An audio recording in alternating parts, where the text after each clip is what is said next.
এক মুস্তাফিজুর রহমান ইস্যু কলকাতার টিমকে যে কতটা দুর্বল করে দিল, সত্যি সেটা ভাবাও যাচ্ছে না।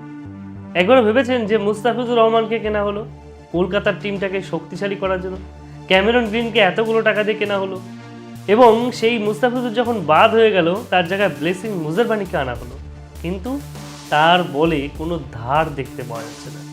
মুস্তাফিজুর রহমান কোথায়, ব্লেসিং মুজারবানি কোথায়? তারপর একের পর এক কলকাতায় শুধু চোট, হর্ষিত রানা, পাথি রানা, সবার চোট। তাহলে বোলিংটা কে করবে? ব্যাটিং তো কলকাতা ভালোই করেছে, খারাপ তো করেনি। আমাদের রিঙ্কু ভাই ভালো করেছে, আমাদের ক্যাপ্টেন ভালো করেছে, আমাদের ফিন অ্যালিন যথাসাধ্য শুরুটা করেছে প্রথম ম্যাচে। তাহলে কে খেলেনি? আমাদের অঙ্গক্রিস রঘুবংশ, আমাদের সেও ভালো খেলেছে। কে খেলেনি? সবাই খেলেছে।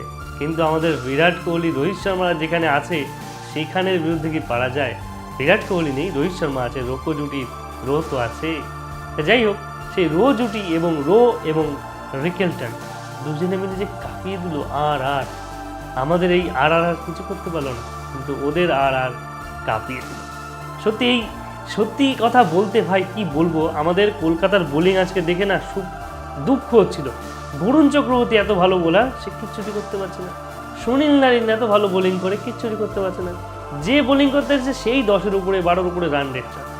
বুঝতে পারছেন এত হারে রান খেয়েছে, এত হারে। ব্লেসিং মুজারবানি 3 ওভারে প্রায় 30-এর বেশি রান খেয়েছে।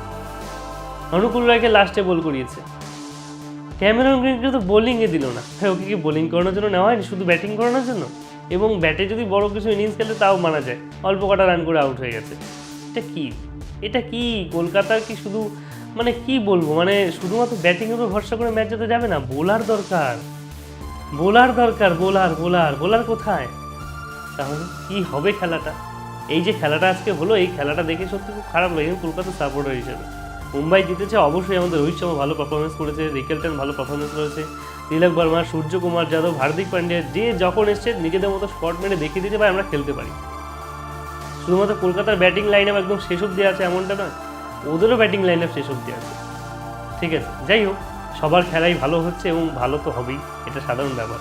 তবে মুস্তাফিজুরের যে কমটা এবং বাংলাদেশের মানুষের যে অভিশাপ, সেটা কি ভাই ফলছে নাকি?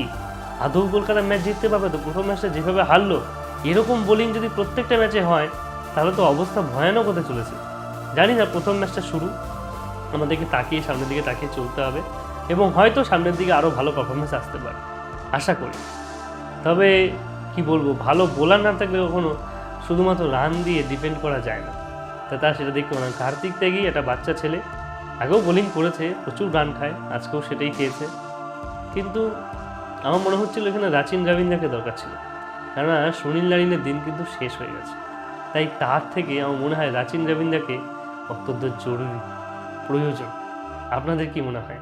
ফিন অ্যালিন তো অবশ্যই ভালো প্লেয়ার, তার সাথে সেইফ্রেড বা রাচিন রবীন্দ্রকে দিয়ে যদি ওপেনটা করানো যায়, বা রাহানি যদি ওপেন করে তারপরেও যদি নামে রাচিন রবীন্দ্র, তাহলেও কিন্তু টিমটা আরও ভালো হতে পারে, কেননা তার বোলিংও বেশ ভালো। আপনাদের কি মনে হয়? এখন যেহেতু মুস্তাফিজ নেই, সেহেতু বাংলাদেশ অনেকভাবে দুঃখ করছে এবং সেই দুঃখের ছায়াটা কলকাতার উপরে এসে পড়তেই পারে। তবে একটি কথাই বলবো, কলকাতার টিম যে একেবারে দুর্বল এমনটা নয়। এই বোলাররাই হয়তো আগামী দিনে ফিরবে, আগামীকাল ফিরবে, দেখা যাবে, এরাই ভালো পারফরমেন্স করে দেখাবে। আপনাদের কি মনে হয়? কমেন্টে অবশ্যই মতামত জানাবেন। আর ভিডিও ভালো লাগলে ফলো করতে ভুলবেন না কিন্তু। ধন্যবাদ।